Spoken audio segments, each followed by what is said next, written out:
Welcome and welcome back. Date today is September 7th, year of our Savior, 2024. And the title of this sermon is going to be Biblical Astronomy. Yes, Biblical Astronomy. Yes.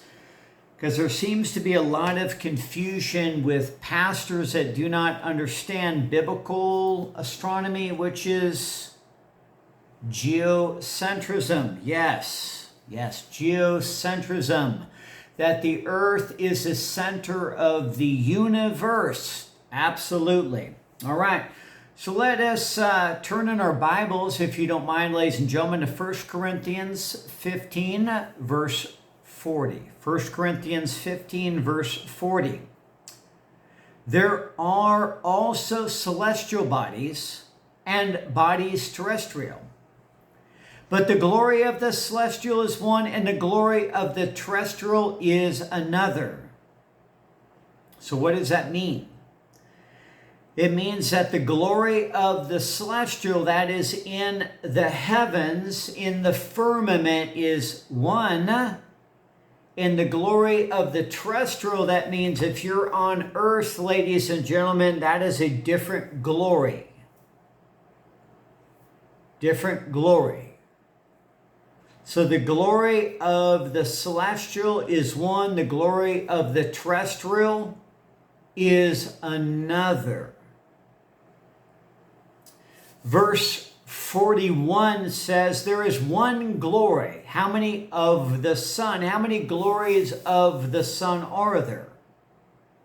Just one, ladies and gentlemen. And if you understand the word the is an article, it limits and it specifies the sun. How many the suns are there? You'd be amazed at how many pastors do not understand that because they've been indoctrinated into heliocentrism. This is what they believe, right? The earth is a globe and it's spinning and gyrating and spiraling through infinite outer space, right? This is their cosmology. I apologize for the poor copy, but this is what they believe. That's the sun, and that's all the planets. The earth is a planet just spiraling through the vacuum of outer space, right? This is what we're seeing. So up and down are all relative. He's not the Most High anymore. Up is not up and down is not down. According to the Baal priests, that 99% of Christians follow. So I want to state once again unapologetically that I believe in the inspired and preserved Word of God, that the King James Bible is the seventh purification of God's Word. Outside, this is the source of authority above everything else. That's the starting point. So 1 Corinthians 15:41 says there is one glory of the sun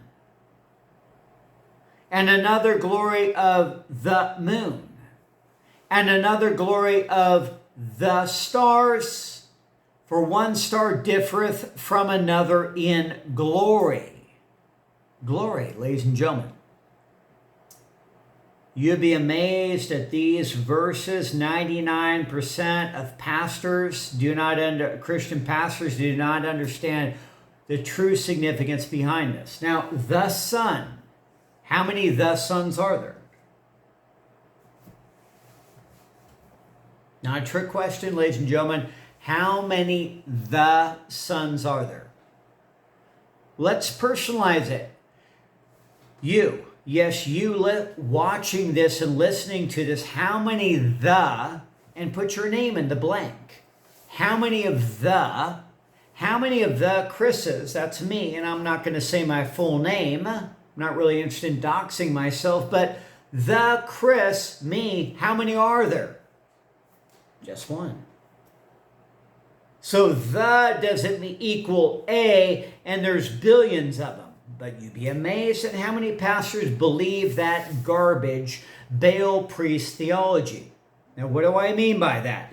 The sun, there is one glory of the Son, S-U-N, represents the Son of God. How many the sons of God are there? Hopefully, I pray that you're saying there is one. But here's the average Americana Zionist Judeo-Christian. Can you read these, ladies and gentlemen? This little Bible here is the ESV. This is the NIV. These are Bibles that Judeo-Christians use all the time. And this right here is a New World Translation. Yes, by the Watchtower Society. Jehovah's Witness. And you say, Chris, why are you using a Jehovah's Witness Bible? Well, it's very simple. They're all united. They're all against, wrong way. They're all against the living Word of God. They're all against it. So Christians, if you want to use the ESV, why don't you use the Jehovah's Witness Bible then? Now, well, Chris, what do you mean? Well, if you don't mind turning in your Bible to Daniel 3:25. Daniel 3:25. Now I'll read it from the Living Word of God. I'll read it from the King James Bible. The seventh purification of God's Word. It's beautiful. It's amazing, isn't it? He answered and said, Lo, I see 4 men loose, walking in the midst of the fire. Now this is where Shadrach, Meshach, and Abednego were thrown into this fiery furnace because they wouldn't worship the pagan gods. They're thrown into this fiery furnace. 3 of them were thrown in the fiery furnace because they worship the one true living God, Jehovah, Jesus Christ. I and my Father are one. John 10, verse 30, I believe. So I see 4 men loose. So 4 men are walking in this fiery furnace. It was so hot that the soldiers that were throwing these men into the fiery furnace lost their lives because they were caught in the flames. That's how hot it was. And they have no hurt. So imagine an oven, what an oven does, how it bakes food and bakes a pizza and how it melts all that cheese and meat and everything. Imagine this oven is so hot, but it doesn't burn skin. They have no hurt. And the form of the 4th is like the Son of God. The Son of God. How many the sons of God are there? Ladies and gentlemen, how many the sons of God are there? Hopefully you say 1, right? But oh no. We're getting into the Zionist Judeo-Christianity. Let's look at the ESV, the New World Translation, and the NIV. They're all saying the same thing. What are they saying, ladies and gentlemen? They say, a son of the gods. A son of the gods. Like it's some Greek pantheon. Do you know how blasphemous that is? But name a pastor that's going to speak out against it. A son of the gods?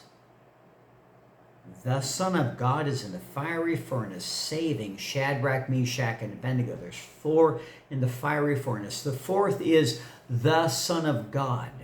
So when you want to understand that the Son, let's get back to 1 Corinthians. 1 Corinthians 15, verse 40. 1 Corinthians 15:40. What does it say? There are also celestial bodies. You'd be amazed at how many people don't understand that. Let me state a fact, unequivocal fact. We as terrestrial beings were never ever designed to land on celestial objects. Now that went over most pastors' heads. We were not designed to land on the sun, the moon, and the stars because they're celestial beings, ladies and gentlemen.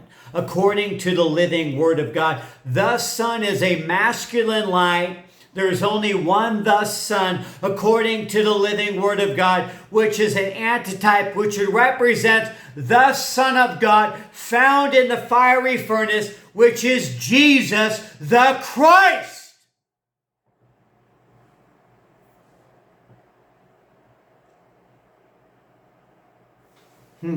Interesting. 99% of Judeo-Christian pastors don't even understand that because they embrace this garbage. They say, oh, no, you don't understand. The earth is spinning at 1,000 miles per hour and it's going around the sun. It's a solar system. Is there any mention in the Bible of a solar system? Solar system means you worship the Son of God. Everything is revolving around the sun. You know where you get your cosmology from? Well, the Bible. No. That's a lie, ladies and gentlemen. You get your cosmology from, what is it? Aristarchus.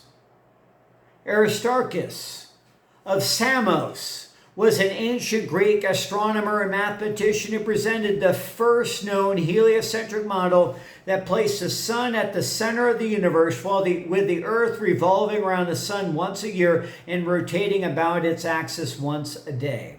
That's who your God is. That's where you get your cosmology from, is you get your cosmology from Greek paganism. Now the problem I have with Copernicus is Copernicus wasn't honest enough to admit that he got his cosmology from Aristarchus. Interesting, isn't it? So to a large extent, a lot of Judeo-Christian pastors get their cosmology from paganism, not from the living Word of God. Just saying. So, let us begin, ladies and gentlemen. Right? So let's go back to the scripture here in 1 Corinthians 15, verse 40. And there is one glory of the sun. The sun, there's only one the sun. And another glory of the moon. The moon, there's only one the moon. They go, oh no, you don't understand that the moon is a satellite revolving around, and the moon is in it's locked but spinning, but it's not. We can only see one side of the moon because there's only one side of the moon. Now, if you want to go to reality, true science is actually you can see stars through the moon. One scientist stated that, and I believe him, that the moon is a plasma. It's a disk. So the moon is a feminine light. You can test this for yourself, ladies and gentlemen. The moon is a feminine light. It is a cold light, and the sun is a masculine light. Well, where do we get that from? Let's go back to Genesis 1, right? Genesis 1, verse 14. Genesis 1, verse 14 says, two great lights, right? And God said, verse 14, and let there be lights in the firmament to divide the day from the night, and let them be for signs and for seasons and for years, for days and for years. Ladies and gentlemen, this is Baal worship. This is outer space. All of the lights in the firmament were designed to shine light, not in infinite outer space, but to shine light on the firmament. The celestial was created to shine light on the firmament, on the earth, on terrestrial, which is us. Now, certainly we can go into the atmosphere, the hemisphere, to fly, but we can only go so high. That's reality. So we see that let the lights be in the firmament of heaven to divide the day from the night, and let them be for signs and for seasons and for days and for years. Genesis 1 verse 15. And let them be for lights in the firmament of the heaven to give light upon what? The vacuum of outer space? No. To give light upon the earth, and it was so. Verse 16, and God made two great lights. What does that mean? What does that mean? What does two mean? 1 plus 1 equals 1? Well, you don't understand that the moon is the reflective light of the sun, so you believe 1 plus 1 equals 1. To be honest with you, ladies and gentlemen, that's just plain stupidity. It's so obvious right here. So if you want to believe 1 plus 1 equals 1, that is stupid. That is dumb. That is ignorant. And it's high time that we understand and start elevating what? The living Word of God over Baal priests and doctrines of men. Because doctrines of men are going to get you to hell. I'm not trying to be a mean, horrid, nasty person, but if you want to embrace satanic doctrine, that's on you. But if you want to preach satanic doctrine, right? Notice that heliocentrism is wrapped up in evolution. Heliocentrism and evolution are intertwined.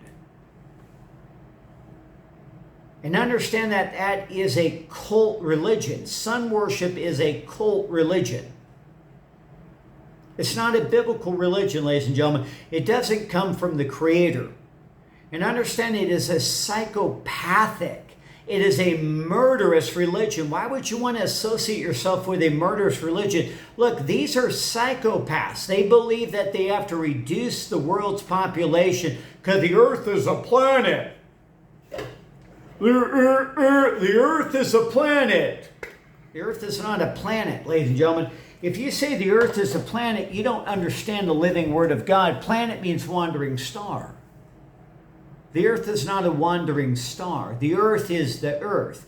In the beginning, God created the heaven and the earth. That's all there is, ladies and gentlemen, if you believe the living Word of God. Most pastors don't believe the living Word of God. They do not believe that God was sovereign enough to preserve His Word. So let there be two great lights. Verse 16 of Genesis 1. The greater light to rule the day. What is the greater light to rule the day, ladies and gentlemen? A child can understand this. That's the sun. The sun is a masculine light representing Jesus Christ, which is the Son of God, which was the fourth person in Daniel 3:25 in the fiery furnace, saving Shadrach, Meshach, and Abednego. Right. And then we have the lesser light to rule the night. Yes, the lesser light to rule the night is the moon. The moon is a light. How about Isaiah 13 verse 10, ladies and gentlemen? Isaiah 13 verse 10.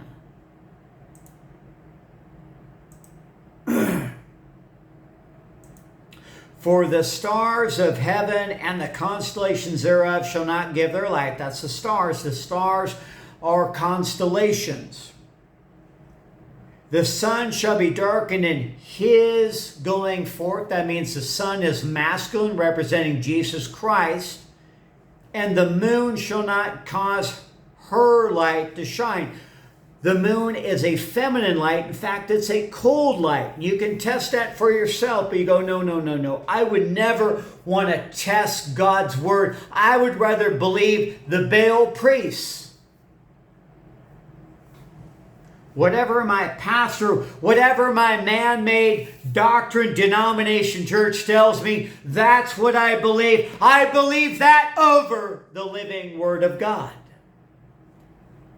Well, admit that, ladies and gentlemen. Say, I don't believe what the Word of God says. Whatever my pastor says, whatever Neil deGrasse Tyson says, whatever Bill Nye, the science guy, tells me, that's what I believe. Whatever the government tells me, that's what I believe. I believe that far over Jesus Christ.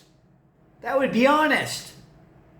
I would respect that. If you said that, I would disagree, but at least I can respect that. But when you tell me Jesus, Jesus out of one side of your mouth, and you're preaching Baal, priest, sun worship out of the other side, when you say, oh, the earth is a planet, I don't respect that. You're lying and you're deceiving others, because planet worship is part of sun worship, and sun worship is all about mass murder. What is it? The Georgia Guidestones, man, they wanted to reduce the world population under a billion, ladies and gentlemen.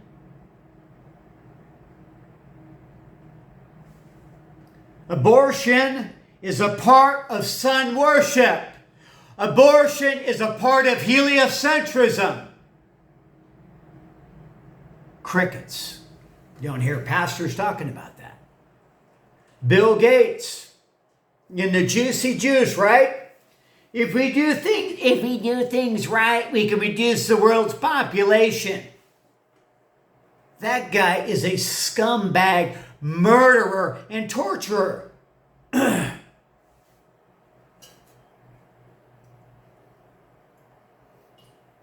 I'd love to be in a room with him. Just saying.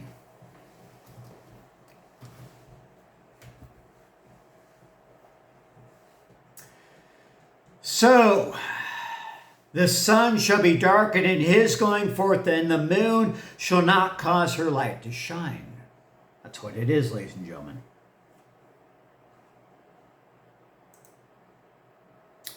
So, biblical astronomy. Psalm 19, 1 through 4. Psalm 19, 1 through 4 says, the heavens declare the glory of God, and the firmament sheweth his handiwork. Day unto day uttereth speech, and night unto night sheweth knowledge.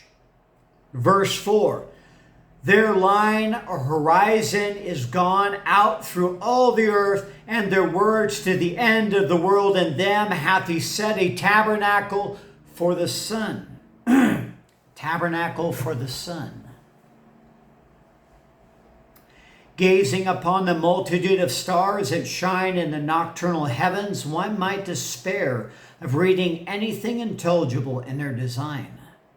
They seem to be so scattered, so entirely without order, spread with such confusion over the face of the sky. However, God declared that the heavens reveal God's glory. The psalmist informs us that the heavens declare a message in a language that is understood by all peoples. Isaiah 13:10 declares, for the stars of the heaven and the constellations thereof shall not give their light. The sun shall be darkened in his going forth, and the moon shall not cause her light to shine. Pictures speak a universal language to all peoples everywhere. Somewhere in the earliest ages of man's existence, the visible stars were named. Certain ones were arranged into groups by someone thoroughly familiar with the laws of astronomy. That would be Adam, ladies and gentlemen. Those names and groupings were at the same time included in certain figures, natural or imaginary, but intensely symbolic and significant. Today we know them as the constellations. And these 12 constellations make up the zodiac. The major star groupings form a belt which circles the sky close to the plane of the earth. Modern atlases list them in the following order: Aries, Taurus, Gemini, Cancer, Leo, Virgo, Libra, Scorpio, Sagittarius, Capricorn, Aquarius, and Pisces. All right, ladies and gentlemen, that concludes the first episode of Biblical Astronomy. We'll pick it up in the next one. God bless you. Thank you. Bye.